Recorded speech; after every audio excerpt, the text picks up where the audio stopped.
The Gerald R. Ford class is the most advanced aircraft carrier ever built.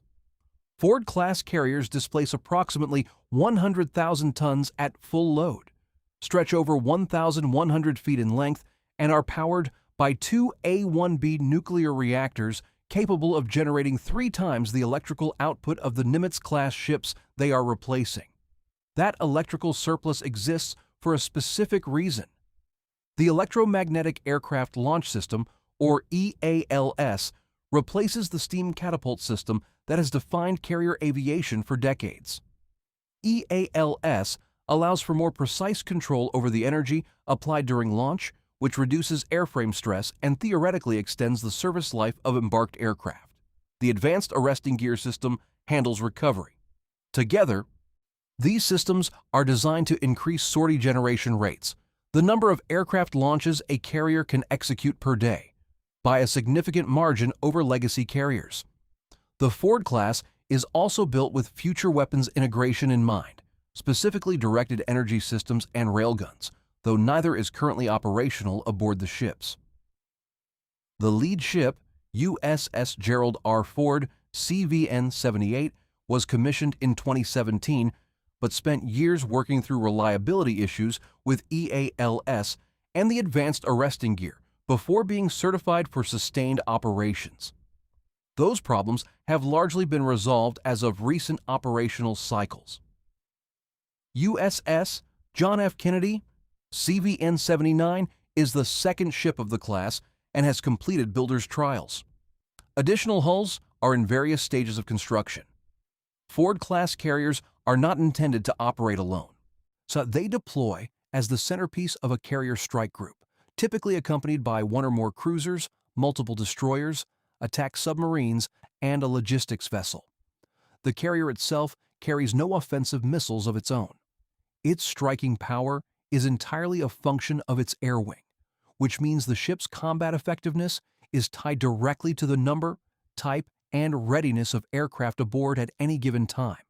If the air wing is degraded, the carrier's offensive contribution collapses. That dependency is a structural feature of how American naval power is organized. Nimitz-class aircraft carriers represent the backbone of current carrier aviation, despite being an older design. There are 10 Nimitz-class carriers in service, making them the most numerous nuclear-powered carrier class in the world by a wide margin. The class spans from USS Nimitz, commissioned in 1975, to USS George H.W. Bush, commissioned in 2009. Each ship displaces roughly 100,000 tons at full load, is powered by 2 nuclear reactors, and can sustain speeds exceeding 30 knots. They carry an air wing of approximately 70 to 90 aircraft depending on configuration. Standard air wing composition includes F/A-18E and F/A-18F Super Hornets, EA-18G Growler electronic attack aircraft, E-2D Hawkeyes, MH-60 helicopters, and increasingly F-35C variants as the fleet transitions.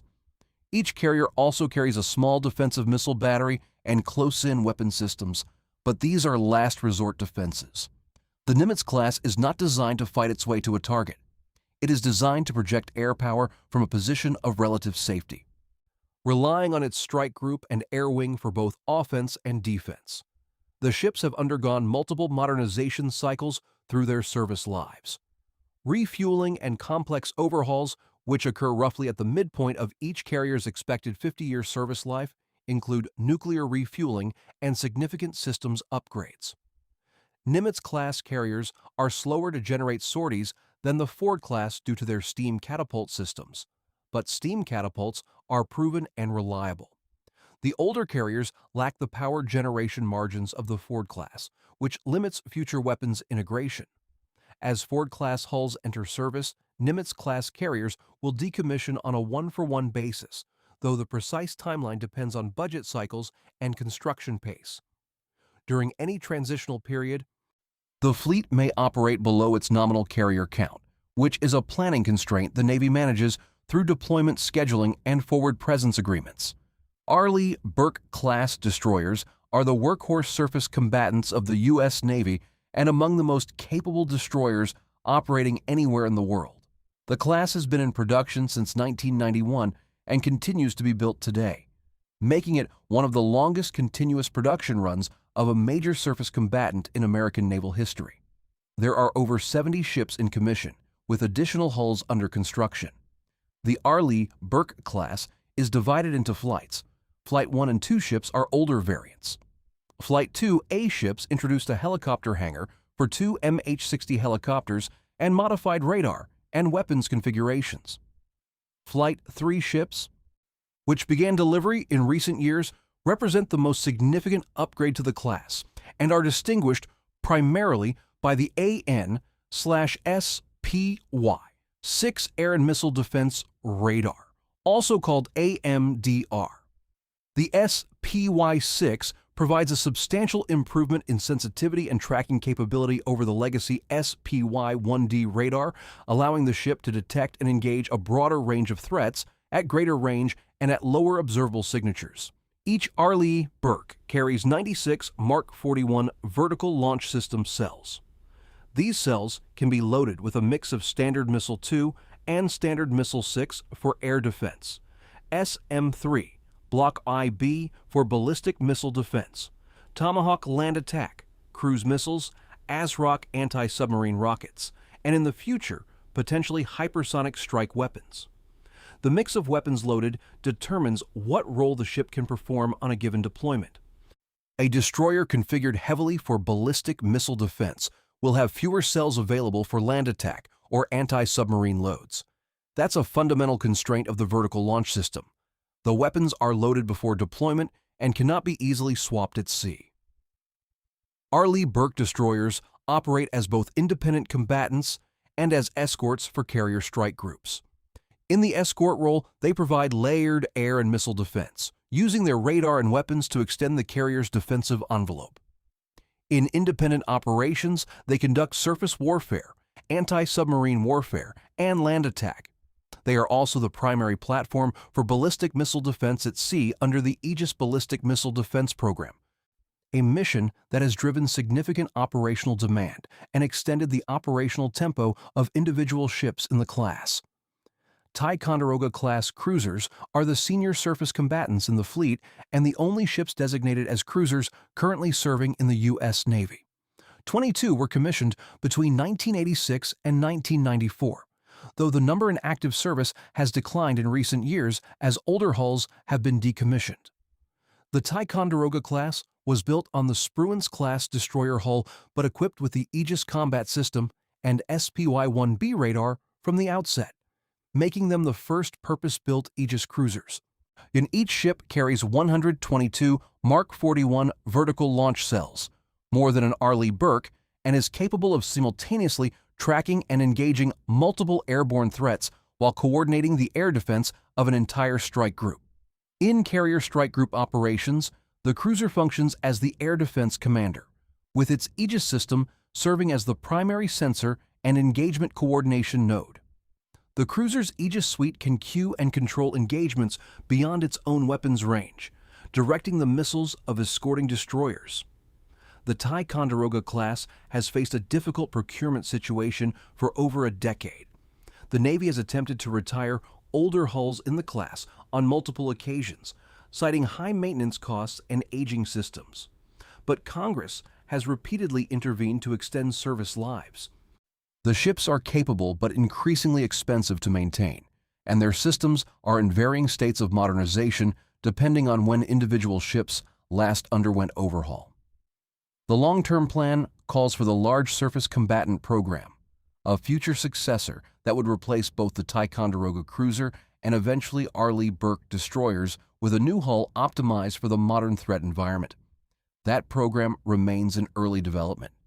In the interim, Ticonderoga-class cruisers remain essential to fleet air defense architecture and cannot be easily replaced by destroyers alone, despite the expanding capabilities of Flight 3 Arleigh Burke ships. Virginia-class attack submarines are the primary attack submarine entering service and the platform around which the Navy's undersea force is being rebuilt. The class entered service in 2004, and production has accelerated through successive block upgrades that have introduced new capabilities while maintaining the same hull. Block 3, Virginia submarines introduced the Virginia payload module in a different configuration, replacing the individual torpedo tubes forward of the sail with two large-diameter tubes capable of carrying multiple Tomahawk missiles in clusters. This modification increased magazine capacity without expanding the hull length. Block 4 ships focused on cost reduction measures and service life improvements. Block V submarines incorporate the Virginia payload module as an actual hull extension, an 84-foot mid-body insert that adds 4 large-diameter payload tubes, each capable of carrying multiple Tomahawk cruise missiles. A single Block V Virginia can carry up to 40 Tomahawks in addition to its standard weapons load. That represents a significant increase in the submarine's land attack capacity and partially compensates for the retirement of dedicated guided missile submarines. Virginia-class submarines are equipped with the AN/BQQ-10 sonar suite, a photonics mast in place of a traditional periscope, and carry a mix of Mk-48 heavyweight torpedoes, Harpoon anti-ship missiles when configured, Tomahawk land attack cruise missiles, and mobile mines. They are optimized for a wide range of missions including anti-submarine warfare, anti-surface warfare, intelligence gathering, strike operations, and supporting special operations forces through lockout chambers and the ability to interface with dry deck shelters. The class is nuclear-powered and theoretically unlimited in range, constrained only by crew endurance and consumables. Sustained submerged speed is classified, but publicly available information indicates the class can exceed 25 knots submerged. The primary limiting factor in Virginia-class operations is the production rate. The Navy requires 2 boats per year to sustain and grow the attack submarine fleet, but industrial capacity and material supply chain challenges have made that rate difficult to maintain consistently. The backlog of required maintenance has also grown, reducing the number of submarines available for deployment at any given time. Los Angeles-class attack submarines are the legacy backbone of the attack submarine fleet and still constitute a significant portion of the operational force. 62 submarines of the class were built between 1976 and 1996, and a substantial number remain in service today, though the fleet has been drawing down as hulls age out. The class is divided into early and later variants, with the 23 improved Los Angeles, or 688II, boats incorporating additional quieting measures, an under-ice capability with strengthened sails and retractable bow planes, and a vertical launch system of 12 tubes forward of the sail capable of carrying Tomahawk missiles. Earlier boats in the class lack the vertical launch tubes and carry Tomahawks only through the standard torpedo tubes. Los Angeles-class submarines are powered by an S-6G reactor and are capable of speeds in excess of 25 knots submerged. They carry the Mk-48 torpedo as their primary weapon and are equipped with the AN/BQQ-5 or BQQ-10 sonar system, depending on when they last underwent upgrade. The Los Angeles class was designed around the Cold War anti-submarine warfare mission, specifically hunting Soviet submarines in the North Atlantic.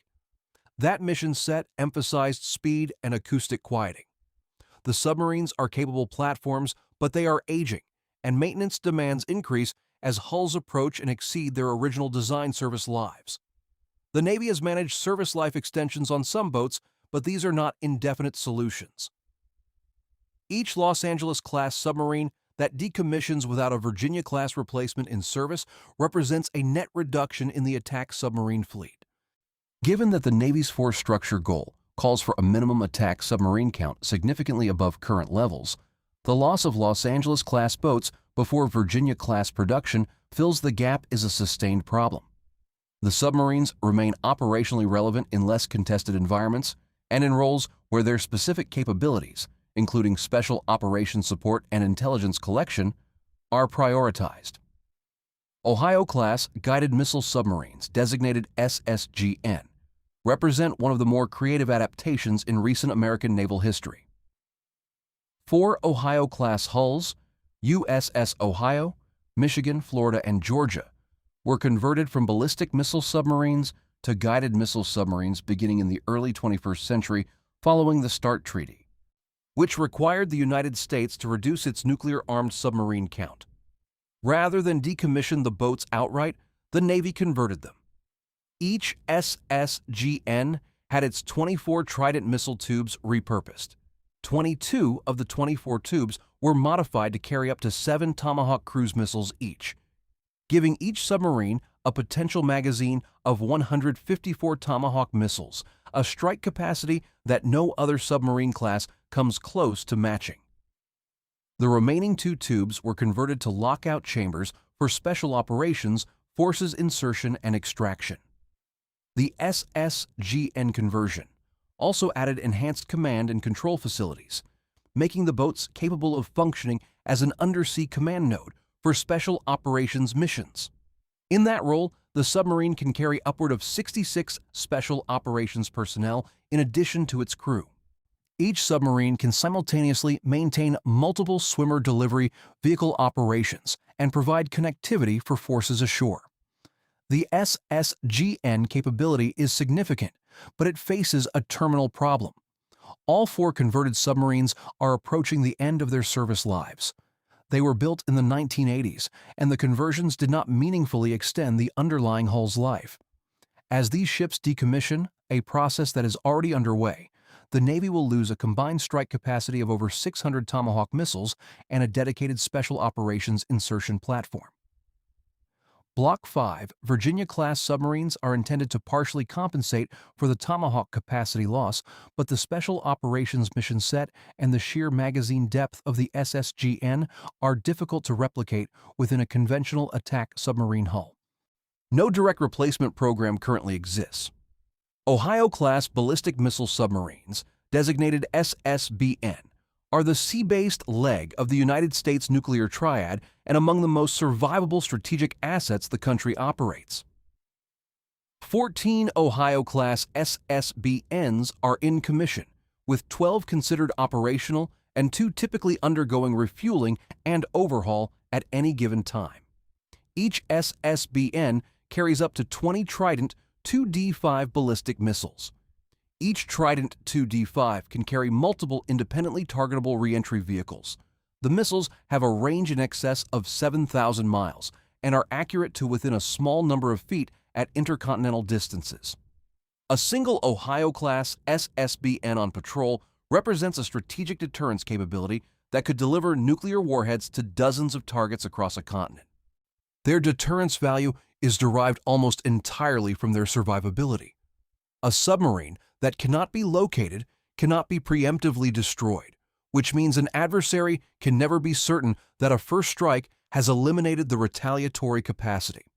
Ohio-class SSBNs operate on a 2-crew system, with blue and gold crews alternating, so the submarines can remain on patrol as continuously as possible. Patrol lengths are classified, but the submarines are designed for extended submerged operations with a nuclear reactor that does not require refueling for years. The Ohio class is scheduled for replacement by the Columbia class SSBN, which is currently in development and construction. The lead Columbia class boat is expected to enter service in the early 2030s, and the schedule for delivery is considered critical to sustaining continuous at-sea deterrence. Any delay in Columbia-class production risks creating a gap in the SSBN fleet as aging Ohio-class submarines decommission. The Trident II D5 missile itself is undergoing a life extension program to ensure its continued reliability through the transition to the new hull. The SSBN mission is singular: maintain survivable second strike capability at all times. Everything else in the force structure is oriented around conventional warfighting. This platform exists for a different purpose entirely. America-class amphibious assault ships represent the current direction of large-deck amphibious capability in the U.S. Navy. The lead ship USS America LHA-6 was commissioned in 2014 and introduced a significant departure from previous amphibious assault ship designs. America and the second ship, USS Tripoli LHA-7, were built without a well deck, the flooded internal compartment that allows landing craft and amphibious vehicles to exit the ship directly into the water. Removing the well deck freed up considerable internal volume for aviation fuel and ordnance storage, dramatically expanding aviation capacity. These two ships are optimized to function as Lightning carriers, surface ships capable of deploying a full complement of F-35B short takeoff and vertical landing aircraft alongside MV-22 Osprey tiltrotors and attack helicopters. In that configuration, they function less like traditional amphibious assault ships and more like light aircraft carriers capable of projecting fixed-wing air power.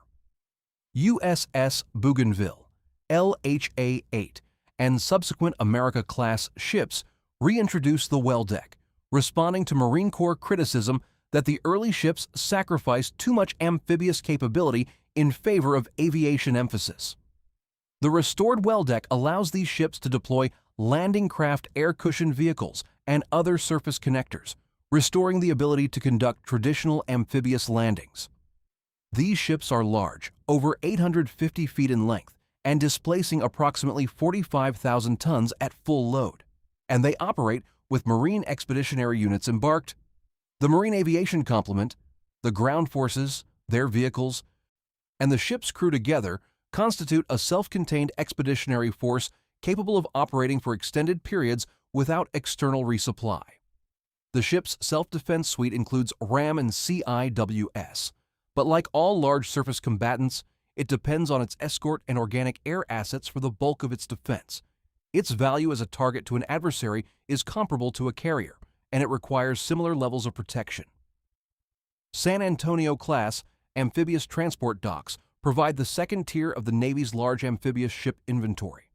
Designated LPD, these ships are designed to transport Marines, their equipment, and their landing craft and deliver them to an objective area. Each San Antonio-class ship is 684 feet long and displaces approximately 25,000 tons fully loaded. The ships carry a well deck that can accommodate 2 landing craft air cushion vehicles or 2 conventional landing craft. They also have a flight deck capable of operating MV-22 and CH-53 helicopters. The cargo capacity includes a vehicle storage area for light armored vehicles, trucks, and artillery, and berthing for approximately 800 Marines. The ship can embark additional Marines in surge conditions for shorter transit periods. San Antonio-class ships are built with an enclosed mast and designed for reduced radar cross-section compared to legacy amphibious ships, though they are not stealthy platforms by any meaningful military definition. The class entered service with a difficult early history. The lead ship experienced significant reliability and quality problems during construction and early deployment. Later ships in the class have benefited from lessons learned, and production has stabilized. The Flight II San Antonio, designated LPD-28 and later ships, incorporates updates including improved electrical systems and accommodation for future weapons integration. San Antonio-class ships operate as part of an amphibious-ready group, alongside an America-class or Legacy Wasp-class assault ship and a Whidbey Island or Harper's Ferry-class dock landing ship. That 3-ship formation is the standard packaging for a Marine Expeditionary Unit deployment. Each ship in the group plays a distinct role.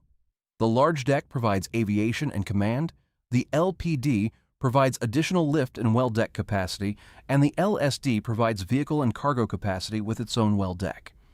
If any element of that formation is unavailable due to maintenance or competing requirements, the MEU's capability is degraded in proportion to which ship is missing. F/A-18E and F/A-18F. Super Hornets are the primary strike fighters in carrier air wings and the platform around which Navy carrier aviation has been organized for the past 2 decades. The E variant is the single-seat model optimized for strike missions.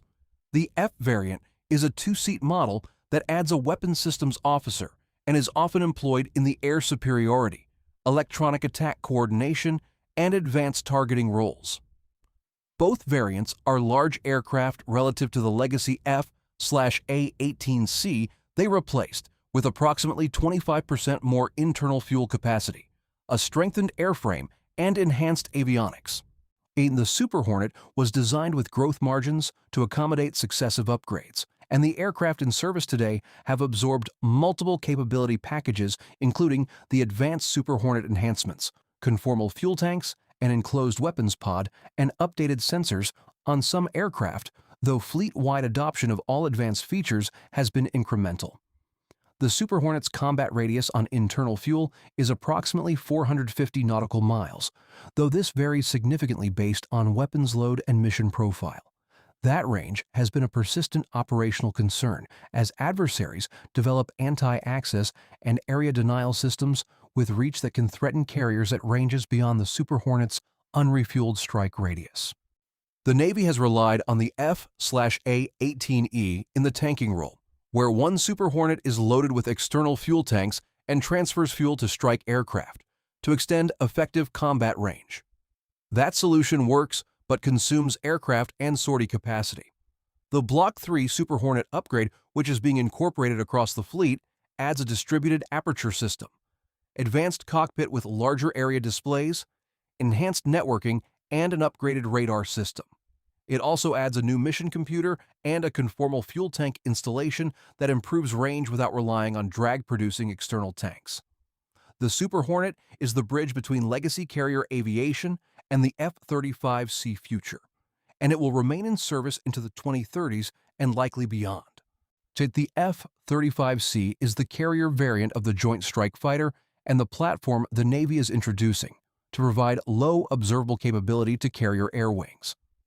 The C variant is distinguished from the Air Force F-35A and Marine Corps F-35B by its larger wing, reinforced landing gear, and an arresting hook compatible with carrier recovery.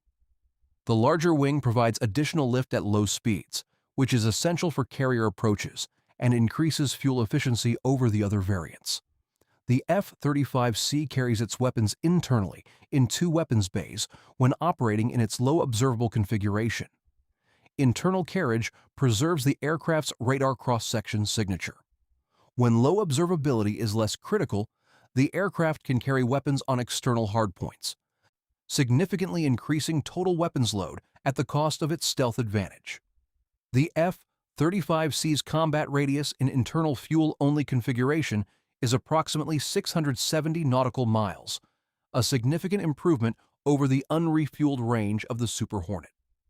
That additional reach matters in a contested environment where the carrier itself cannot safely approach within Super Hornet's strike radius. The aircraft's sensor fusion capability consolidates information from multiple onboard sensors: radar, infrared search and track, passive electronic sensors, and presents a unified picture to the pilot, reducing cognitive workload and improving situational awareness. The F-35C also functions as a sensor node, able to collect and distribute information across a networked strike package, extending the situational awareness of all aircraft in a formation beyond what any individual aircraft's sensors could provide. The limiting factor is pace of delivery and cost per aircraft, both of which affect how quickly the fleet can transition to a meaningful F-35C composition in each air wing. Current air wings typically include a single F-35C squadron alongside multiple Super Hornet squadrons, and that balance will shift gradually over the next decade as production and pilot training pipelines expand. The E-2D Advanced Hawkeye is the Carrier Air Wing's airborne early warning and battle management aircraft and one of the most operationally critical platforms in the entire air wing. It is a turboprop-powered aircraft, not a jet, which limits its speed and altitude, but allows it to carry the AN/APS-145 and subsequent radar systems, as well as extensive communications and data link suites. The E-2D variant introduced the AN/APY-9 UHF radar, a significant upgrade over previous E-2C systems. The APY-9 provides substantially improved detection capability against low observable and cruise missile-sized targets, and it can track airborne contacts at ranges in excess of 300 nautical miles.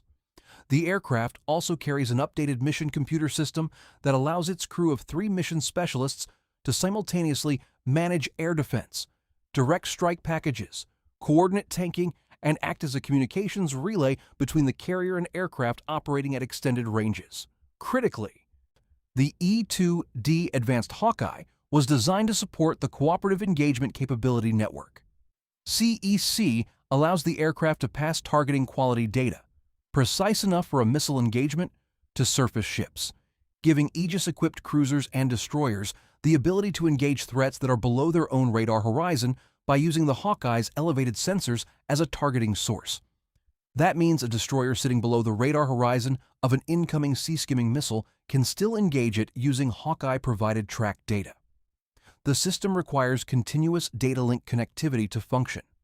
If the Hawkeye is lost, shot down, or jammed, that extended engagement capability collapses, and each surface ship reverts to its own organic sensor picture, which is limited by the curvature of the Earth. The E-2D is not an armed aircraft. Its entire defensive value is in the information it provides. That makes it a high-priority target in any adversarial threat calculus, and its protection in contested airspace is a persistent planning challenge. Expeditionary Fast Transport Vessels, designated EPF, are a category of ship designed around speed and shallow draft rather than combat power. These are aluminum-hulled catamaran vessels capable of sustained speeds exceeding 35 knots and operating in water as shallow as 14 feet. Each EPF can carry up to 600 short tons of cargo, a company of soldiers or Marines and their equipment, or a combination of vehicles and containerized cargo.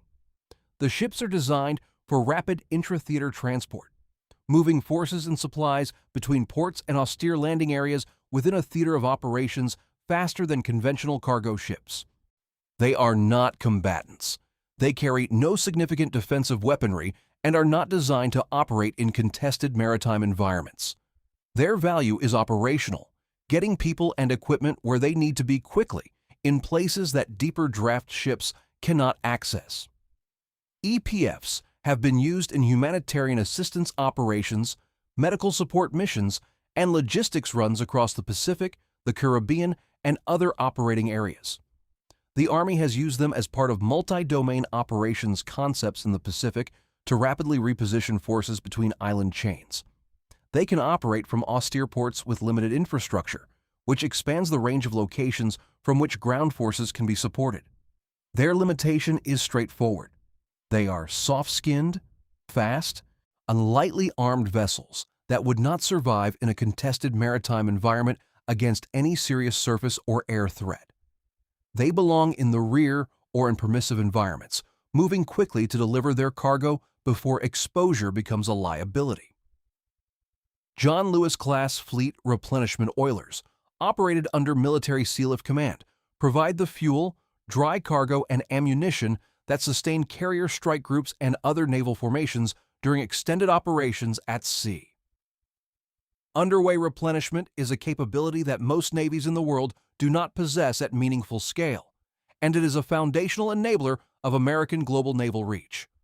A carrier strike group cannot sustain operations without periodic fuel delivery for its escorts. The nuclear-powered carrier itself requires no fuel, but every surface combatant and every aircraft operating from the carrier consumes fuel continuously. Without replenishment ships, a strike group's operational endurance is measured in days rather than weeks or months. The John Lewis class is the newest generation of fleet oilers, designed to replace the aging Henry J. Kaiser class oilers that have been the backbone of underway replenishment for decades. Each John Lewis class oiler can carry approximately 3 million gallons of fuel in addition to dry cargo and stores. The ships conduct underway replenishment using the connected replenishment method, where the oiler and the receiving warship steam in parallel formation approximately 150 to 200 feet apart, while cargo and fuel are transferred via rigs strung between the two ships. This is a complex and technically demanding evolution that requires precise ship handling, crew coordination, and favorable sea states. Military Sealift Command operates these ships with a predominantly civilian mariner crew, which reduces the number of Navy billets required to man the logistics force. The oilers are unarmed and operate in non-combat zones whenever possible, relying on their escort within the strike group for protection. Their vulnerability is significant.